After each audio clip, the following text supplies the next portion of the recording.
Alam nyo ba na meron na ngayong ceiling fan na may ilaw?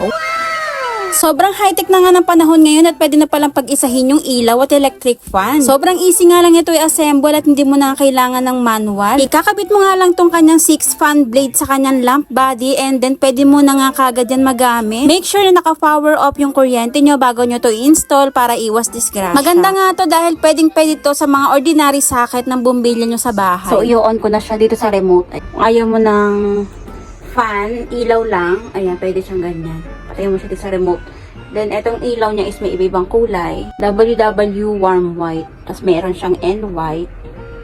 Tapos, meron siyang white. Lakasan yung pinaka-liwanag niya. Pwede mo rin hinaan. Ayan, parang dim light lang siya. Sa fan naman, meron din tatlong ano. Ayan, 1, 2. Ito number 3. Malakas na rin. Tapos, meron din siyang timer 1 hour, 2 hours, and 4 hours. Sobrang tipid nga lang ito sa kuryente at hindi nga siya maingay. Kaya dapat matry nyo na rin tong ceiling fan na to na may ilaw. Available sa Yellow Basket ang link, kaya i-check out mo na yan.